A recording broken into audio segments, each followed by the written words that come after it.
Hi, I'm indie fantasy author Melinda Kucsera, and in this episode, Aaron Hodges is joining me to talk about his book, The Sword of Light Trilogy. Actually, it's his series, not just the book. It's a trilogy.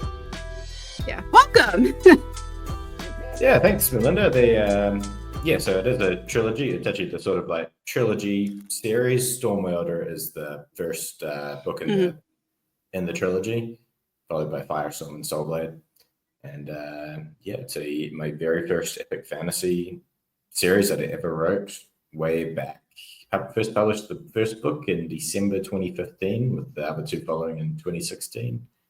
It's been an audiobook for almost that long. I think the first audio was published in 2017, maybe end of 2016.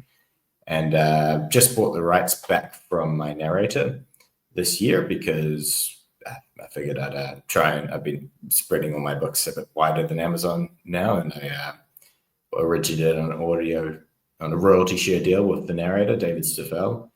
And he was gracious enough when I said that, look, as we come up to the 7-year mark, I'm planning to take these books wide. And he was like, that's great. Would you like the audio? You can buy it from me. Did a really nice deal for all the books he'd done for me, actually, not just the Sword of Light Trilogy. So they'll all be coming wide eventually. And he's actually doing the last couple of books in the trilogy that we started and never really finished. As part of that, it's my very first series. I've now written, I think, 25, 26 books, something like that. Yeah, I was going to say, you've been writing as long as I have. You probably have a stack as tall as mine. It's gotten to the point where I can't really put it all in one shit on one book's case anymore, but especially when there's different versions of the same book and stuff now. But, it's funny. I remember when the second book came out, because I started publishing in 2016. I remember seeing it in, because we both write epic fantasy books. I remember seeing it, our two books in different things, and so it's fun having. So I was so glad you wanted to come on. I was like, this is cool. They've never met you, so yeah, it's amazing how many people have been around that long now. It's really interesting watching how the communities change and the genres change and the writers have changed. Some of us have stayed the same. Yeah, no, we're still here. We're still writing epic fantasy. Our books still show up in things together. Yeah.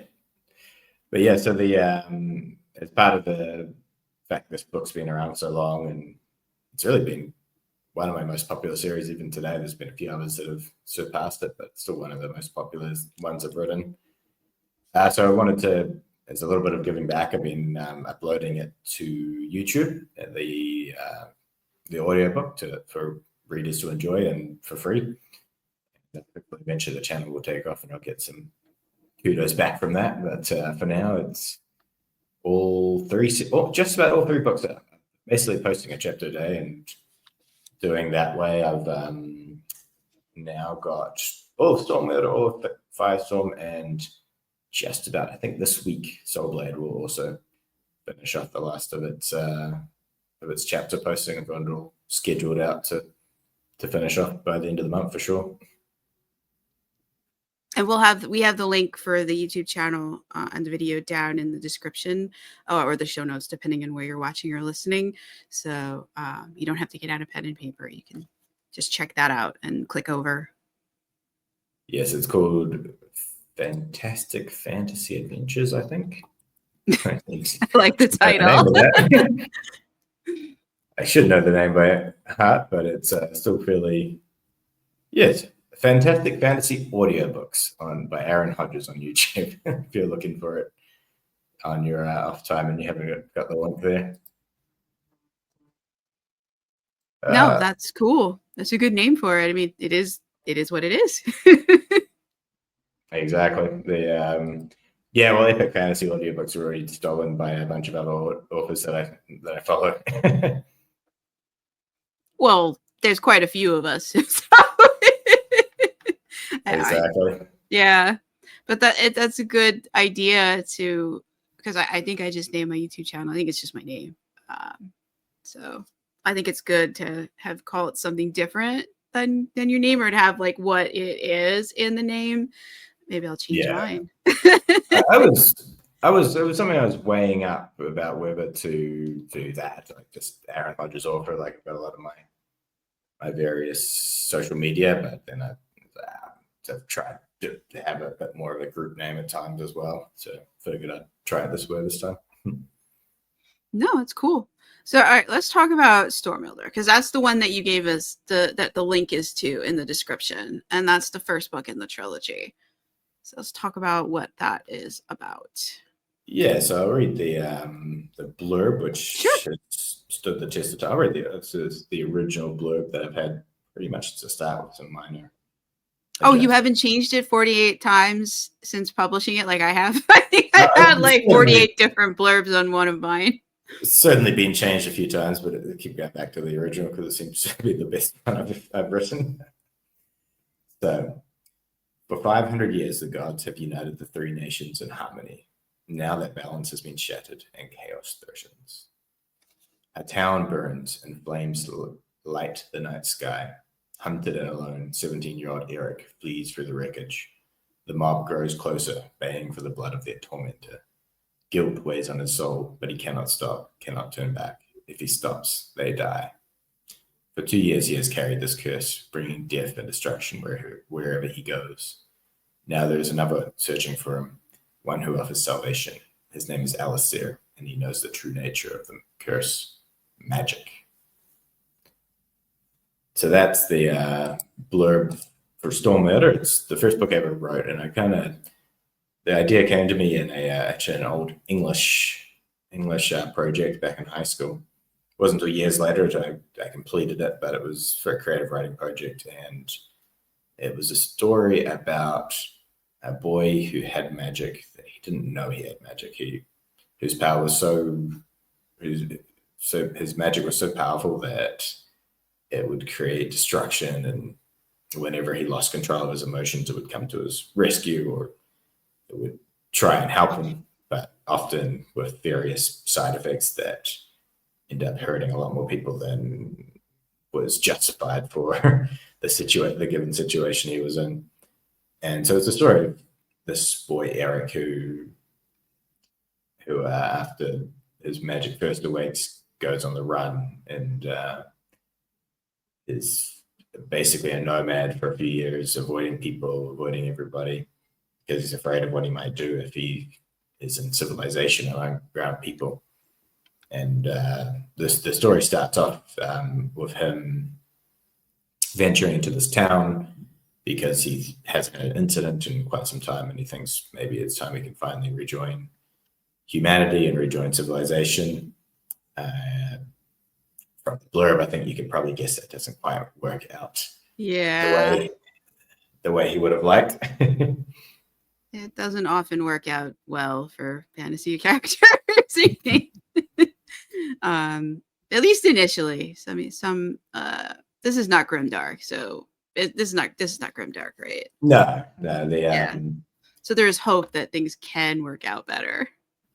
Yeah, my stories usually have more of a hopeful tone than the kind of the light is darkest before the dawn kind of tone. Yeah. Although that's not to say characters don't sometimes die or make great sacrifices to save the world. The series with his magic, Eric eventually is found by another sorcerer, another magicker, as they called in this world, that is sent by a goddess to help him with his magic and recruit him to their cause, because there's more going on in this world than just one boy and his curse. There's three nations, and it says at the start that there are three gods. A long time ago, one of them vanished. Disappeared. No one really knew what happened to him, only that he left behind a sword imbued with his power. And that sword, the Sword of Light, was handed down through the kings of Troll, which is one of the three nations. And through their bloodline, they can use the magic, and they help the remaining two gods to keep the dark things at bay. But unbeknown to most people, their magic has also been fading. So that imbalance is returned, and the darkness keeps creeping back into the world and threatening to tear everything apart and send everything into chaos. So as Eric and Alastair, the magicker that helps him start their adventure, they immediately discover not just that Eric has very powerful magic. He, as it's called, Storm Wielder. His magic gives him control over the weather and all facets of the weather.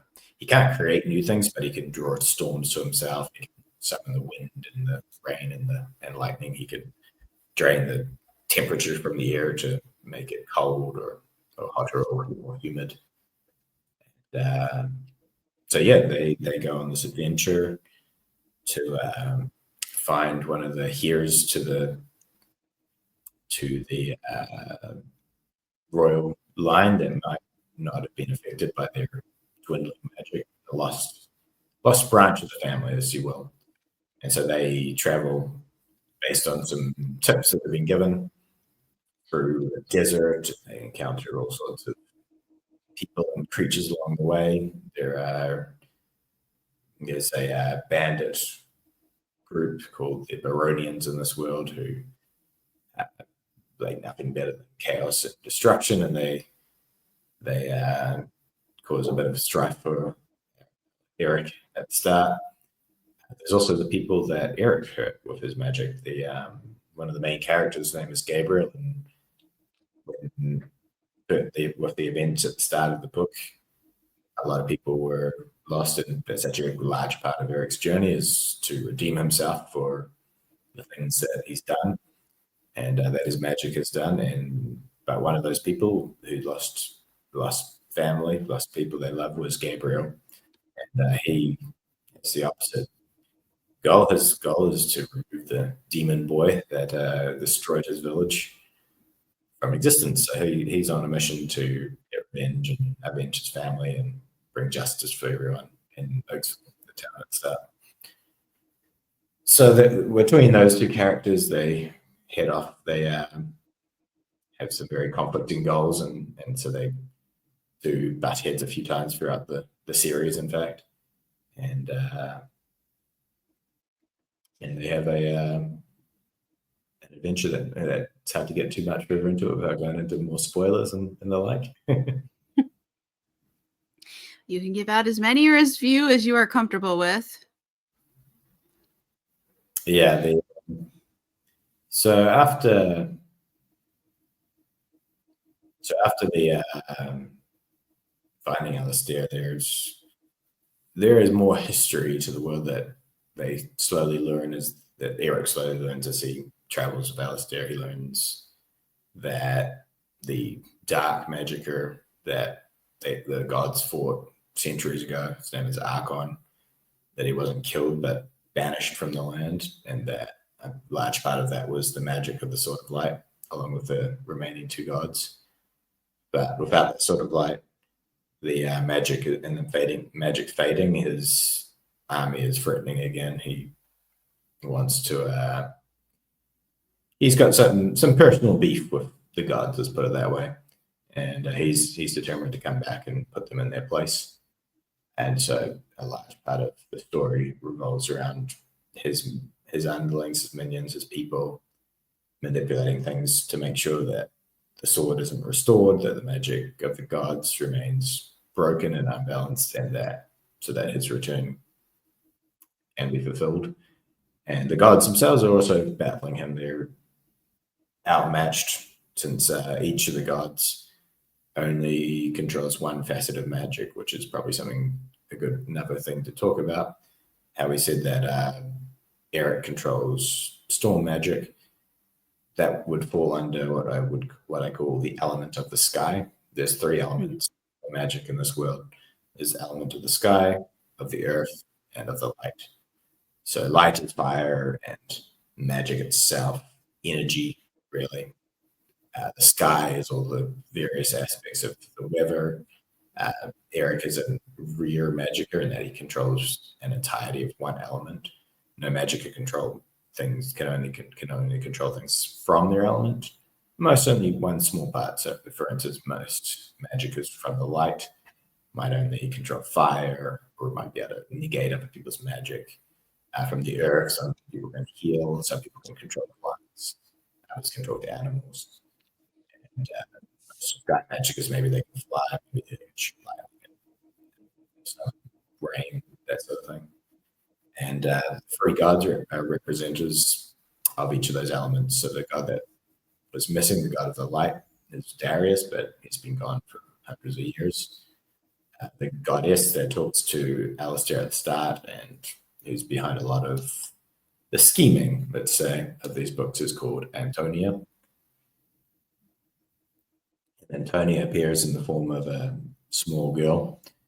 It's very mysterious the first time she appears to Eric. And Jurian as a young man, young man with somewhat of a temper appropriate for the storm god.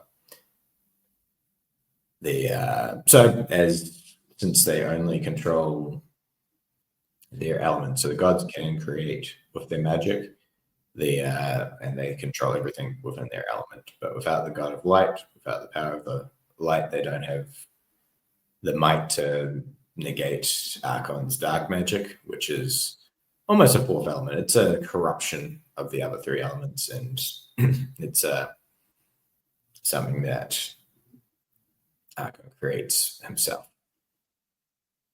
And for that reason, that's why they need to restore the wielders of the Sword of Light, the king, the offshoot of the Troll Kings.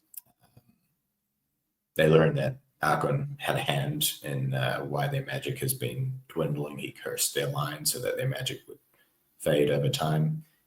But there was another family line from before the curse that supposedly still survives to today. So that's what their first quest is about. It's finding this missing family line, this missing person. And they go to the city of Chol to find them. That's where the hints from the goddess lead. Chol is an old, grand city. It was great once, but 100 years after the Archon's last invasion, its landscape has changed. It hasn't had any rain in decades. It's a desert. The entire lake that once sat outside the city is dry, and 3 volcanic peaks sit on the horizon. That's where, when the gods defeated Archon the last time, the ground tore open and these 3 volcanoes just erupted from the earth in the aftermath of their magic. So it's a very rough place. The barren lands around it are filled with monsters. Archon and Alastair and Eric encounter those. So do some other characters. There's Incan the bounty hunter. She is hired by someone in Chol to hunt down the demon boy from Oaksville. So she's out to find and slay Eric, along with a lot of the bounty hunters in the city. That doesn't necessarily end up that way. They also meet some priests that priests of the goddess of the earth who help them find the family, and they encounter some other mysterious dark forces in the city as well that are working against them and trying to kill the family kit. That they are hot on the trail, and they're trying to rid the world of that family. A lot going on. That's about the first third of the book, I would say. That's all in book 1. That's not even half. That's the third to half of book 1. Okay. Wow. All right. We should probably do an excerpt now, I'm thinking. Yeah, let's do the excerpt. Let's roll the clip. Okay. So this since it's already exists as an audiobook, Aaron sent was it the first chapter or? Touch chapter 2, because that's chapter where things get good. Okay, so so that's what we're gonna play for you right now. Chapter 2. Eric sprinted down the burning streets. The roar of angry voices and pounding footsteps from behind drove him through the downpour. He dodged past the wreckage of shattered homes, squinting through the rain, searching for a path. The whistling wind whipped across his face and sliced through his waterlogged jacket. His eyes watered as he ran through clouds of acrid smoke. Lifeless bodies lay scattered across the flooded streets. Thick droplets of rain splattered around them. Eric ran on. Soot clung to his skin, mixing with the torrents of water washing over him. He passed a hand through his filthy hair, struggling to think, gasping for air. His muscles burned, and great shivers ran through his body. He was at the end of his endurance.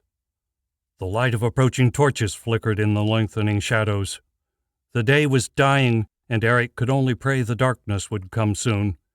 He drove himself on. The freezing autumn wind buffeted him, his footsteps splattering in the flooded streets. Water filled his boots. His leggings squelched with every stride. A shout came from behind, followed by the clang of steel-tipped arrows as they struck the wall a few feet to his right. Eric ducked, glancing back to see a crowd of people sprinting towards him. He slid into a nearby passageway before the bowman could fire again. Why? The thought chased itself around his head. He scrambled through the alley, scarcely able to make out a path through the shadows. A jagged piece of tile tore a slice of skin from his arm. Blood gushed from the wound and ran down his side. Eric winced, fighting down the pain. He burst from the alley into a broad avenue. The sun had finally set, leaving only dying tongues of flame to light his way. They cast the world into a realm of shadows. Curses came from the alley behind him. Eric did not stop to wait for them. Voices chased after him. He glanced back to see the first of the townsfolk emerging from the alley. Flaming torches lit the murky gloom and exposed the gaunt faces of his hunters. Eric weaved through the rubble-strewn street, listening for the telltale whistle of arrows.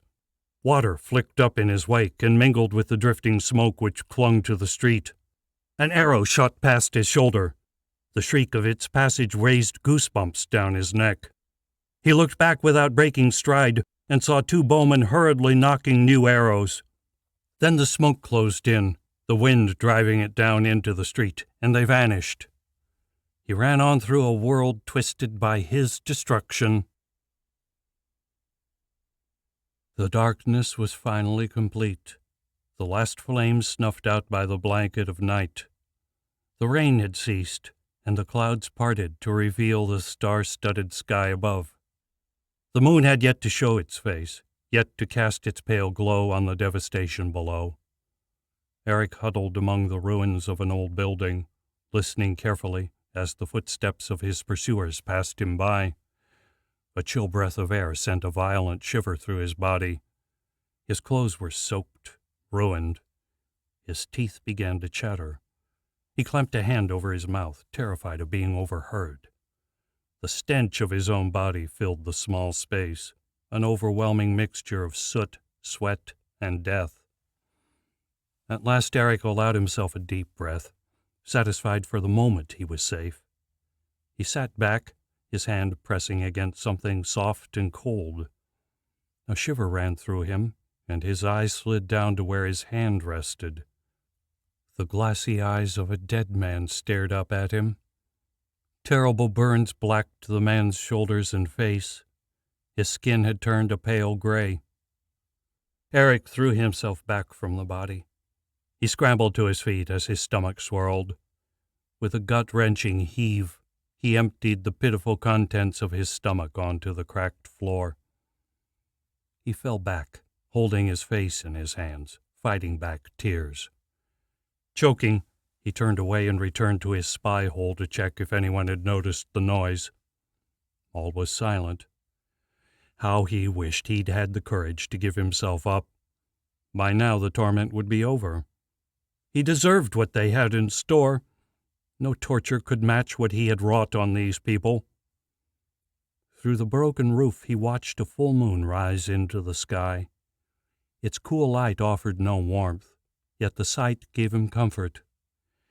Eric glimpsed his soot-streaked face in a nearby puddle. Leaning down, he cupped a handful of water and tried to wash the dirt from his face. It clung to him, rasping along his skin. Finally, he fell back on his haunches, defeated even by this simple task. The soft sound of a footstep on gravel carried to him from outside. Another followed, barely audible over the thudding of his heart. Eric swallowed hard, struggling to dislodge the lump in his throat, and peered out into the street. His keen eyes searched the darkness. The silhouette of a man shifted in the shadows, coming closer.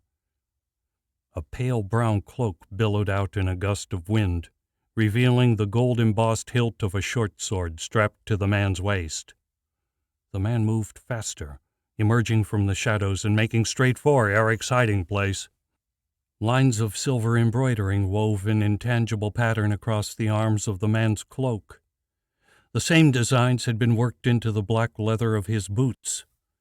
A gray hood obscured his face, but Eric could feel the man's eyes as they searched the wreckage. Eric crouched in his hiding place, muscles tensed, ready to spring.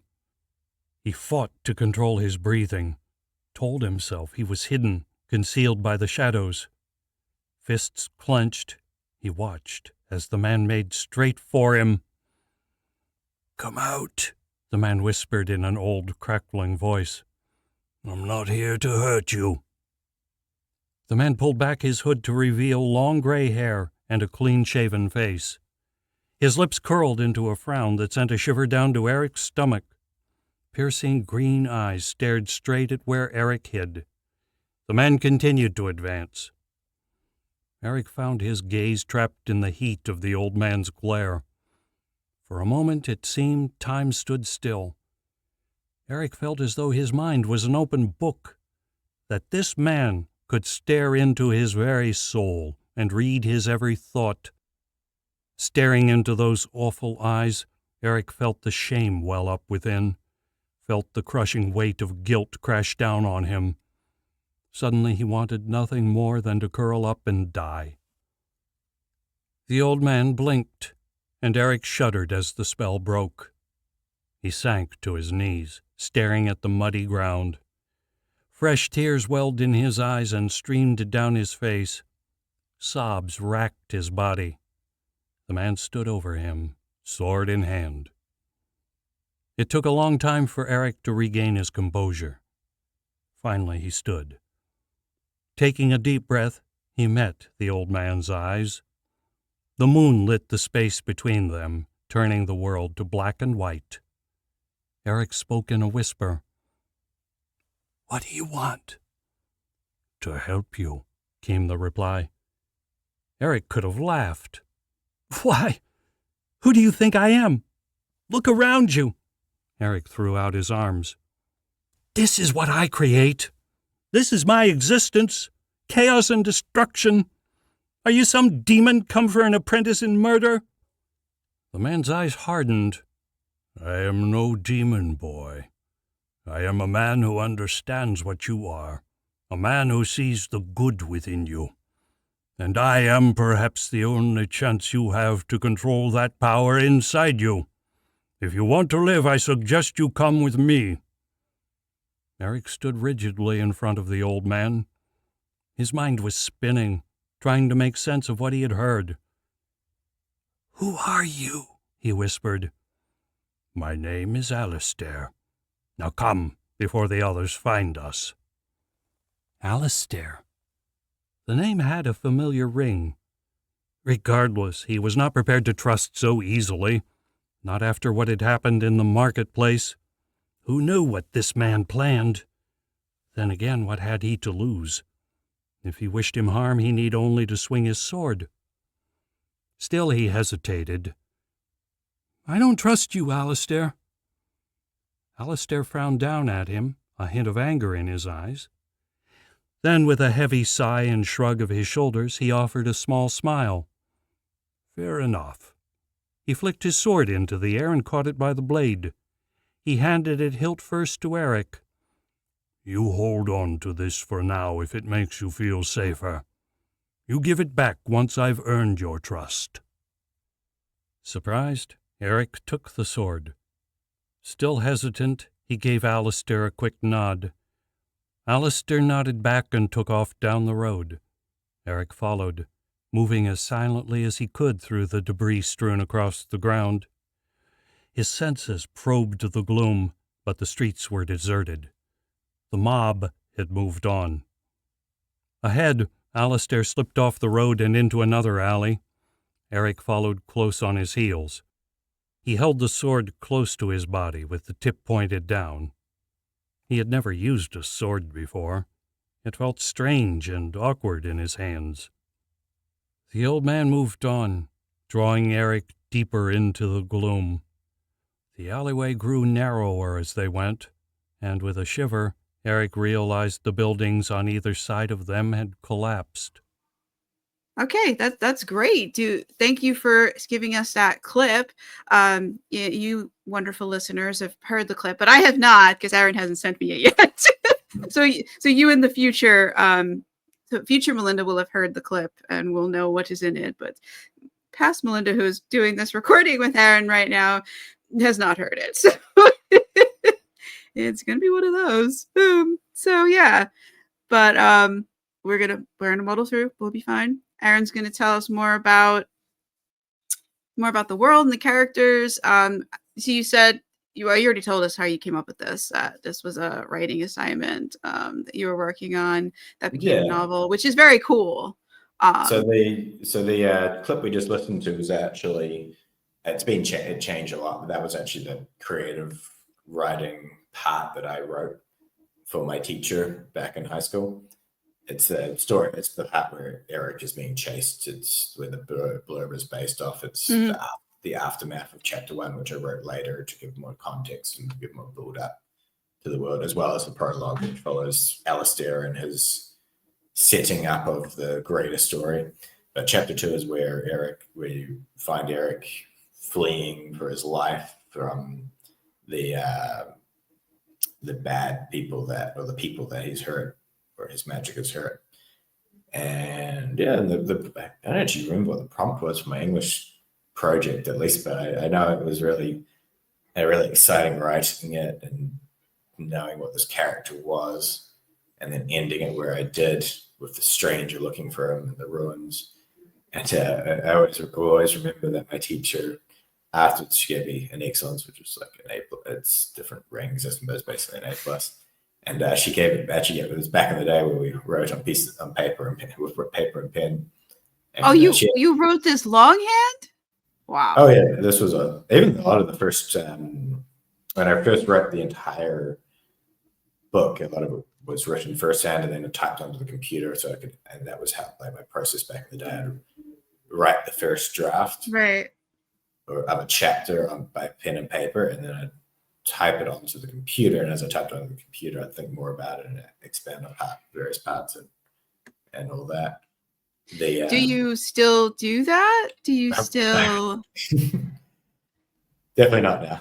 Oh, okay. So you now you type it. Yeah, that was only for that first draft. So I wrote, after writing this chapter, I came back to it a few years later during summer. No, between high school and university, I had a gap year in Australia. And so wait. So when did you first handwrite this? Let's date you a little. I think it might have been 13 or 14. Okay. Maybe 15, one of those years. And then when I was 18, I had my gap year in Australia. I was working at a Subway, and from New Zealand, in case people missed that. And so while I was in Australia, it was basically a year to earn some money and take a break from studies and everything. So I worked at a Subway, and in my free time, I wrote out the whole story of this book. And because I'd written 20 pages in high school, and that was it. And I gave up. So during this year, I wrote 100,000 words, and that was actually the complete 100,000 words was the trilogy at that stage.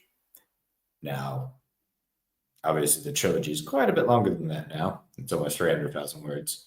So the next year, I went to university. I left the book on the sidelines again for my first year.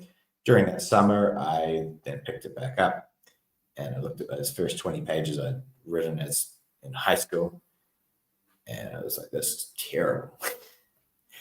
And those first 20 pages actually became Stormwater. The entire book of Stormwater was the first 20 pages, where it started and ended. There's obviously a lot more going on in the middle that was built up over that time, but those first 20 pages, it became the first book of Stormwater, with from the chase scene to it ends on the shores of Malevolent Cove.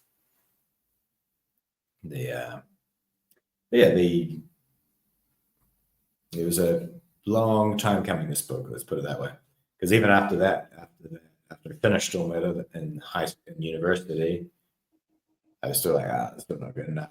Went back and started editing it again, and then lost interest, I guess, and I left it, put it aside once more. I didn't study English. I studied to be an environmental engineer, biology and geography.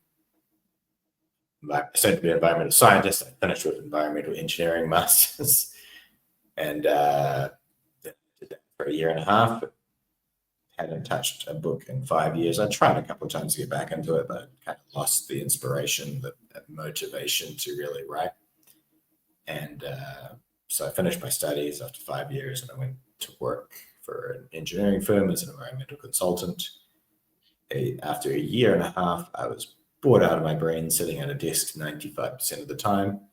Not really what you think you'll do when you study to be an environmental scientist. So I quit. I went on my overseas experience, which is what we in New Zealand call our OE, where we just quit our jobs or finish university and just go overseas for a year or two to work or travel or see the world. And it's so far in New Zealand from everywhere that once you have kids and things, it's very hard to get for a proper bit of travel. So we all do it when we're young. I never stopped, but that's a different story. Part of the reason I didn't stop is because on my second year of travel, after being there, I picked up that old book, that old 80, 90,000 word story I had sitting around, and I was like, oh, this is not bad. And I started editing it, over a long period of time. So it was a year of traveling.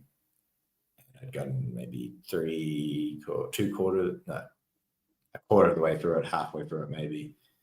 It was in 2015, my grandmother got sick, and I went home to help my mother and my grandmother with her illness.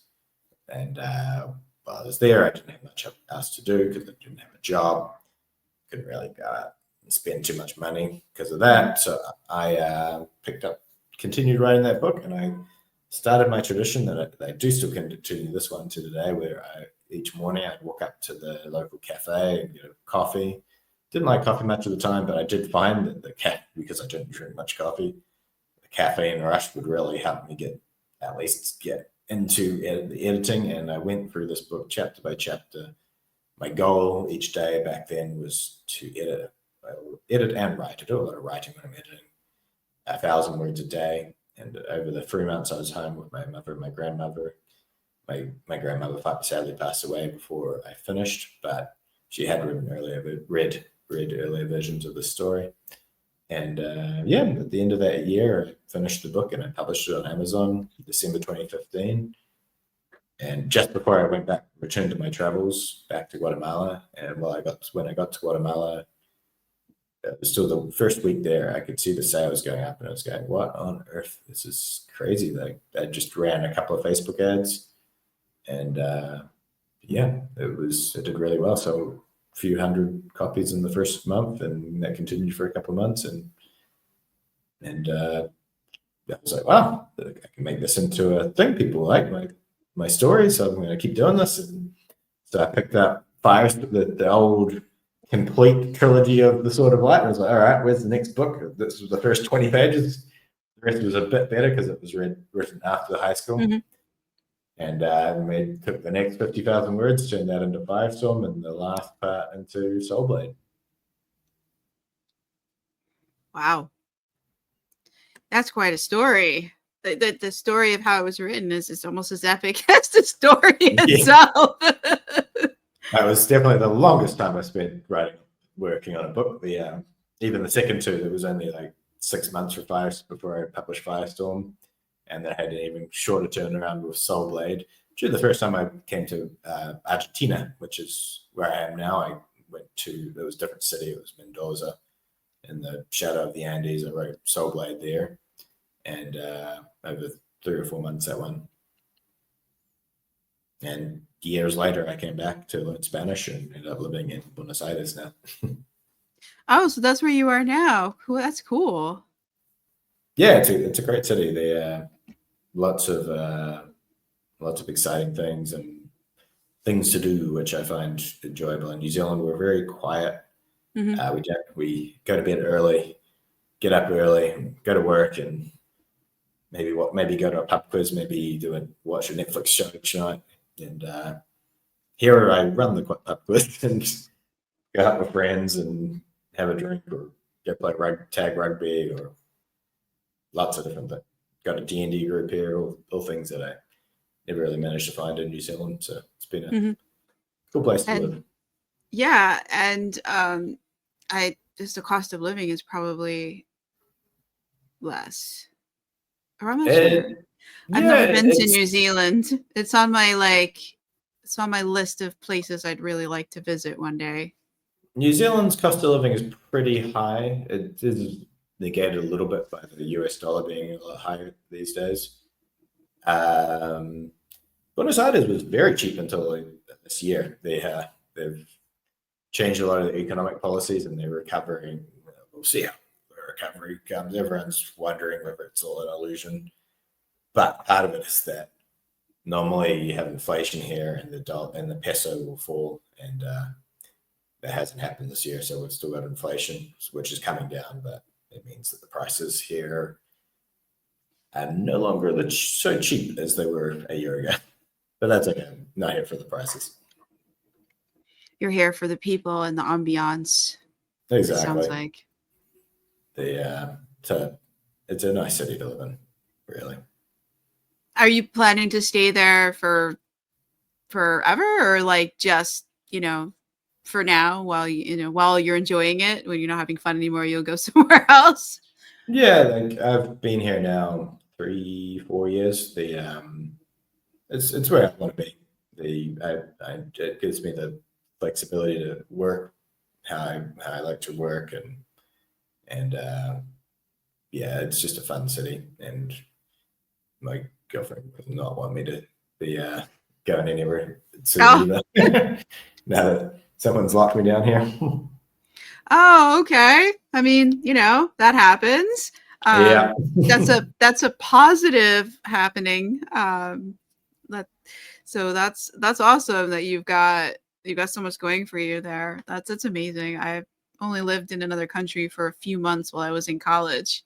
So 5 months I lived in London about 20 years ago. A great experience to have. Like I did my Australian, and during my first year I did Canada, and I did Mendoza here. I keep forgetting what I was going to say. I have now started going back home for a couple of months each summer, since it's the same summer as New Zealand, and New Zealand summers are lovely. So that way I can still visit family, and I have a house back home and things that I like to check on. So makes a good balance to get a bit. Last summer it was a very hectic summer back in New Zealand, trying to finish a book, and I was doing some renovations. And then this summer I hope is going to be much more laid back, and I'll get to recharge the batteries a bit, and then come back here and jump back into the life of Buenos Aires. That's true, because Buenos Aires is down in the southern hemisphere, so it would be that's interesting. So it would be the same seasons. Yeah. Unlike I'm in the northern hemisphere, so we're heading towards winter. Winter is coming. I'm not happy about it, but I can't stop it either. I mean, it's going to come whether I want it or not. Yeah, I'm always jealous of all the Americans here that gets to jump back up for a couple of months of summer during our winter here, and I'm like, well, I could go home, but it's also winter in New Zealand. How are the winters bad in New Zealand? They're wet and windy and not so fun to hang around in, really.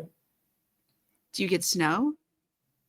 On the mountains, not in the cities, but it's just general wet, very wet with the rain. It's a siren in the background. Okay. Yeah, I hate snow. I'm always like, where in the world do they not have snow? Yeah. Not a Well, big fan of here, it. none of the cities get snow in New Zealand, and Buenos Aires doesn't get snow either. Actually, the winters here are nicer than in New Zealand in general. My apartment has heated floors, so for starters, that makes it a bit of luxury in the winter time. Whereas in New Zealand, it's a lot of houses don't even have proper insulation. The old ones anyway. Oh yeah, that's an issue here too, because there's a lot of towns where it was just summer houses, or people had come up from the city, and so a lot of houses were built without any sort of insulation because they were 3-season homes, you know. So yeah, it's changing, but you can if you buy a house in some of the counties north of where not even that far from where I live, you got to make sure it actually has any sort of insulation. Because it could have been built as a summer home. Oh gosh, yeah, no, that's not good. Yeah, and if you intend to live there in the winter, you might have to correct that. Otherwise, you're gonna freeze. It gets quite cold in New York. Yeah, no, that's real bad if you don't have insulation and snow. Yeah. My apartment doesn't have all that much insulation either, but what are you gonna do? Yeah. With climate change, I might not need the insulation. Yeah, well, there's that. It's definitely been getting warmer, so we'll see. All right, so we've talked about the magic, we talked about the gods, and we've talked about the world.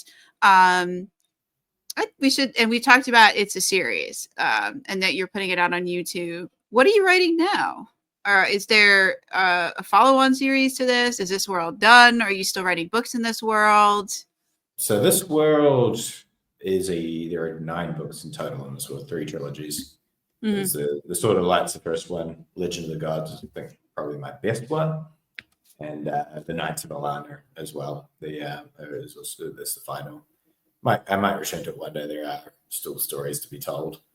But right now I'm working on the Trails of the Aegis. I don't know if I'm pronouncing that right. It's another fantasy world. This one is a bit different in some ways. It starts with this character Kayla, and she lives in a mountain in a village in the mountains. It's a mining village, and in this world there are these creatures called the Elysian, and these creatures are the people that have magic in this world. There's various kinds of magic, but the magic is fueled by these crystals called agamet, and the mine that Kayla's father works at is an agamet mine. They mine the crystals so that so that the enemy can't take them, and 2, so that their heroic soldiers, they're magical. They have magical soldiers called wardens, and only a few people each year are chosen to be wardens. They're the only ones that are considered honorable enough, dutiful enough, loyal enough to wield magic in response to the enemy's magic. So they've been at war for 1,000 years, they say, with the Elysian ever since the first matron, this mechanist way back in the day, stole a talisman from the Elysian and used it to help the human slaves break free of their chains and rise up against their Elysian masters. And with that talisman, she created the armor of the wardens, which is what each of these noble warriors wear, and it protects them from the magic of the Elysian, and it allows them to use their magic against them as well at times. And so Kayla dreams of becoming one of these wardens, and the story starts with her in her village. It's the day of their trial, the trial of the Aegis, where there's a couple of rounds. The first round of the trial is simply to decide whether you are a loyal enough citizen, whether you're studious enough, whether you're to basically test your knowledge of history and their how Fresia, the kingdom of Fresia, is run. And the second trial is the most dangerous part because they know that these Elysian can walk amongst them.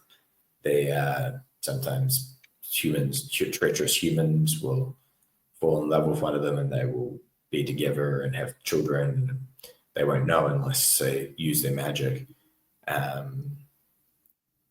Or sometimes they just creep in and they replace them. They don't know exactly how these creatures do it sometimes, but they know that every year they find a couple of the enemy amongst their ranks. And so they have the trial as children come of age. They have the second trial of the Aegis, which is to hold a charged piece of agate. So the crystals don't always have the energy in it that the Elysian need for their magic. It has to be charged in a nexus, which is some points around the world where the ambient energy of the world is strong enough to charge the crystals. So the ones they mine from the volcano that they live on is a neutral. There's no magic in it. So they've never seen a charged crystal before. The kids, Kayla and her classmates, when they take this test, and they each have to hold the crystal. And if one of them is Elysian, their eyes will glow silver. And so they each take their turn. Kayla holds her crystal. She feels like there was something there, and there's a moment where she just freezes, but nothing happens. And then her best friend takes his turn afterwards, and she's still wondering, like, why did I freeze? Why did I lock up? When her best friend shows that he has silver eyes and everyone's freaking out. And she out of shock stops him before he can escape. And then the warden that's come to supervise them kills the Elysian enemy that was amongst them. And afterwards, and that enemy was that wasn't her friend. That was her friend. It was her friend. Okay. So it's an interesting story. This one is fairly dark, but it has bright parts as well. So her friend dies, and then she takes the third test whether she can be a warden. And her sister, the teacher, explains how to be a warden, they need a secret ability that humanity has hidden from the Elysian for a long time. And that is that they can charge agate crystals, empty ones, with their power, their own little gift. And to be a warden, Kayla needs to possess this gift. And despite she thinks again that something happened with the crystal when she used it, and maybe she put a little spark of energy into it. But after the sister looks at it and she disagrees and says, "I'm sorry, it failed." So then Kayla thinks that's it. She's just going to go to the mines with her father, and that'll be the rest of her life. Or maybe if she's lucky, she'll pass a test to be a soldier. And but then the next morning, when she goes to see her father in the mine, she finds that something's weird. There's no guards on the entrance.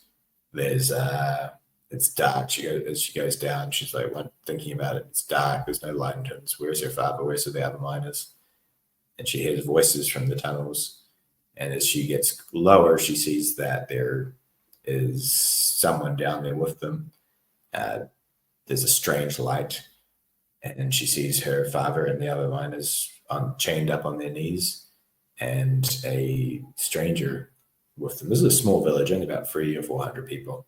So she knows just about everyone on site. And the person that's down there with them is as he turns and looks up the tunnel, she ducks away. But at the last second, she sees that his eyes are glowing silver. And there's one of the creatures, one of the enemy, come to steal from the mine and has her father. So she has to decide what she's going to do to save her father and the other miners and the village from this creature. Wow. And how far are you into? Is that the first book? Yeah, so that's actually the first book that I published it a couple of months ago. I'm writing the second one now, which is a bit of a novel, so that's been a bit of a weird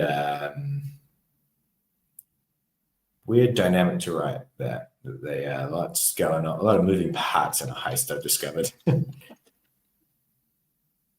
So the first one is called Warden's Justice, and it's on Amazon at the moment. The second one will hopefully be coming at the end of the month, actually. I think I've worked out all the kinks in the story now, so it's pretty much all ready to just going through that last draft, making sure I get everything nice and steady and good to go for the next story.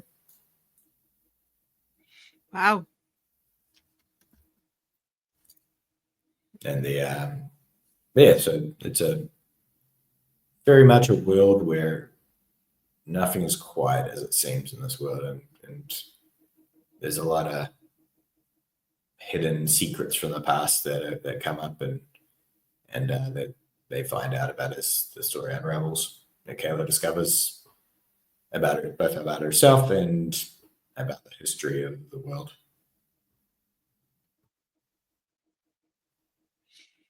Wow. So, and that's another trilogy. That will hopefully be a trilogy. I've read the second book ends, and I've got most of the third book drafted and the outline of how the third book is going to go. Maybe even a fourth book after that. We'll see. Wow. That's quite the story. So all right. So book 2 is probably coming out because we're almost 2024 is nearly over. So it's probably we're looking at early 2025. I'm guessing. Book three, but book 4, book 2 will come out later this month. It is. Oh, okay. Awesome. That's okay. It was a funny one, this one, because the original idea was for it to be a heist book, and then the setup ended up being a book. So then I had to separate them. I was like, well, I don't want to write a 300,000 word book. So I cut off the first book and had the whole setup, just Kayla's adventure and discovery of the truth. And then book 2 is her taking revenge on the twists of the first book and trying to pull off a heist. And even that ended up getting cut and slightly shorter than I was expecting it to be. So there's still a scene that I wanted to include in that book that will be more in book 3, but then I know where book 3 ends as well. And I had outlined it all. The outline ended up being 100,000 words, so you can see why it ended up being cut into a few more books. Wow. So go ahead. That was it. Yeah. I was gonna say, so you're a plotter, not a pantser. I heard you saying that about outlines. So you are figuring out what happens first and then writing it. Am I right? I try to, but definitely the first draft, for instance, it's changed every step of the way. Let's put it that way. Oh, okay. Things have definitely changed every step of the way as well. I mean, that happens. I'm not really. I've tried outlining. The characters don't follow instructions. They don't like to be told what to do. So the outlining is just an effort and frustration because I could put together the most awesome outline, but that doesn't mean they're going to actually do it. Yeah, definitely. In terms of outlining, it's more like I found a way of making an outline more like my first draft. So I will just take bullet points and bullet point conversations and scenes. Oh, that's cool. But I mean, it's not like a 10-page outline. It's like a 100-page outline. That's really more like the bare bones of the story rather than an actual outline. And so it's sort of almost pantsing as I plot kind of thing. That's something I could try because the characters just don't listen. Yeah.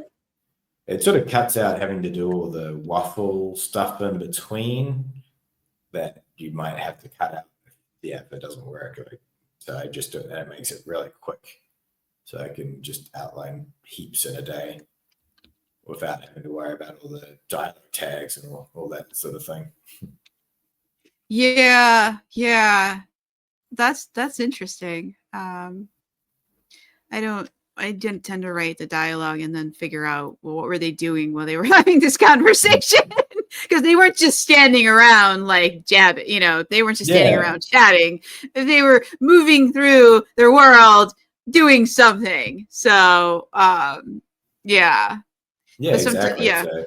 So when you have go on. That's why I like it, because you don't have to worry about any of that. Like, there's an important conversation or an important event. Yeah. Just get all that down in bullet points, how it's going, and worry about the setting and context more later. Yeah, that's something that I do, because sometimes, because if you have a large cast, like, the characters are not always present for everything, and other characters need to catch them up, and it's a way to remind the reader also, like, what happened. Yeah, exactly. So sometimes those conversations are necessary, and sometimes the characters don't tell each other everything. They leave stuff out, and then the character doesn't know, oh, hey, we found a dragon, because they decided, well, maybe you don't need to know about that right now. Maybe you wouldn't react too well to this information. I'll just keep that under my hat. Yeah, So exactly. Well, that's awesome, and I wish you all the luck in the world. It sounds like you don't need it, but I wish it anyways. I know how hard it is to write a book. It doesn't actually get easier. You just get better at the parts that suck. Yeah, that's true.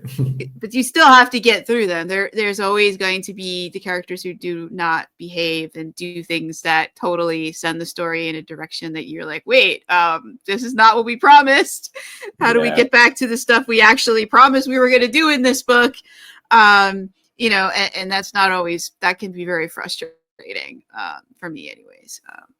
I usually promise people that a certain thing will be in a book, and the character's like, I don't really feel like doing this. Yeah. It's like, you don't get a choice. There's no choice here for you. You just have to do it. Even with the second book, I thought it was going to be done in like a month or 6 weeks at the most after the first book was published, and I'm like, still going now. I'm like, oh, I'm running out of time. Yeah. Sometimes books behave, sometimes they don't. Is there anything else you want to say about any of the things that we've been talking about so far? No, I think that covers where I'm at the moment with my journey of writing books and publishing. Yeah, you can always come back with another book anyways. You have plenty of that. For sure. So if we miss something, you're always invited to come back. Yeah, this has been a lot of fun. I've enjoyed hearing about it, and I hope listeners have too. So thank you for coming on the podcast, and definitely have you back again soon. I've been Melinda Kucsera, your host, and today we had Aaron Hodges, and he joined to talk about the Sword of Light Trilogy, and we grilled him about other things too, because I always do. I can't help it. So have a great night or a great day wherever you are, and come back again for another fantasy book, another fantasy offer soon. Thank you. Thank you.